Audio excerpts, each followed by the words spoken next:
On va parler d'un sujet vraiment crucial, la sécheresse au Maroc. C'est une des pires de son histoire, c'est dire. La grande question, c'est comment en est-on arrivé là? Pour bien comprendre, on va décortiquer ça en 3 temps. D'abord les causes, ensuite les conséquences et surtout, quelles sont les solutions possibles. Alors la question est posée et elle est simple, pourquoi le Maroc a-t-il soif?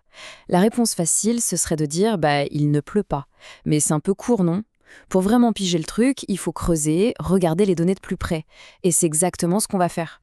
Et pour comprendre une sécheresse, le point de départ, c'est toujours le même. C'est logique, la pluie.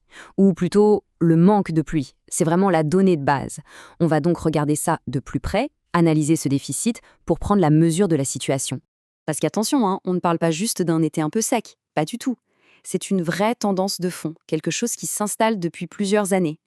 Et quand on regarde la chronologie, on voit que la trajectoire est de plus en plus préoccupante. Et là, ce graphique, il est sans appel. Les chiffres parlent d'eux-mêmes. On le voit bien, année après année, le trou se creuse. Chaque barre est plus basse que la précédente. C'est une chute libre des précipitations, en fait. Le message, il ne peut pas être plus clair. Ça s'aggrave. Ok, donc le manque de pluie, c'est un fait, on l'a chiffré. Mais concrètement, sur le terrain, ça donne quoi? Parce qu'un ciel sans nuages, ça déclenche toute une réaction en chaîne, un vrai effet domino. Et c'est ça qu'on va examiner maintenant. Tout part de là. C'est simple, presque évident, il pleut de moins en moins. Mais cette observation, qui semble basique, c'est en fait la toute première pièce d'un puzzle et les conséquences sont bien plus vastes. Et donc la conséquence directe, la plus logique, ce sont les barrages. Ces réserves d'eau qui sont absolument vitales pour le pays, elles se vident, dangereusement. On n'a jamais vu des niveaux aussi bas. Forcément, il y a un secteur qui trinque plus que les autres, c'est l'agriculture. C'est de loin le plus gros consommateur d'eau du pays. Et là, le calcul est vite fait. Moins d'eau dans les barrages, ça veut dire un risque énorme pour les récoltes, pour les emplois, et à la fin de la chaîne, pour la sécurité alimentaire de millions de gens. D'ailleurs, ce phénomène a un nom. On appelle ça le stress hydrique. C'est le terme un peu technique, mais il décrit parfaitement la situation du Maroc. En gros, c'est quand la demande en eau, que ce soit pour les champs, les usines ou juste pour boire, dépasse ce que la nature peut réellement fournir. Bon, le constat est là, il est assez dur, mais analyser c'est bien, agir c'est mieux. On passe donc à la troisième et dernière partie, les solutions. Comment le Maroc peut-il s'adapter? Comment construire un futur où l'eau est gérée de façon durable, tout simplement? Parce que face à une crise pareille, l'inaction, ce n'est juste pas une option. C'est impossible. Il faut donc impérativement passer à l'action. Et pas avec des petites mesures, non. Avec des stratégies concrètes, ambitieuses.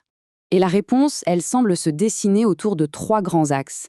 D'abord, la technologie. Il faut absolument moderniser l'irrigation pour arrêter de gaspiller la moindre goutte.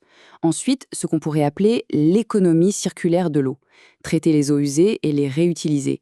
Elles deviennent une nouvelle ressource. Et enfin, le volet humain, qui est crucial, la sensibilisation. Il faut que tout le monde change ses habitudes. Cette phrase, elle résume tout. On n'est plus dans le domaine du choix ou d'une option politique parmi d'autres. Non. Pour le Maroc, et d'ailleurs pour plein d'autres régions dans le monde, une gestion durable de l'eau, c'est devenu une question de survie. Carrément. Et de prospérité pour l'avenir. Donc, pour résumer un peu tout ça, notre analyse reposait sur 3 piliers. D'abord, les données, pour comprendre. Ensuite, les conséquences, pour mesurer l'impact. Et enfin, les solutions, pour agir. C'est cette méthode qui permet de prendre un problème qui a l'air super complexe et de le transformer en un plan d'action clair.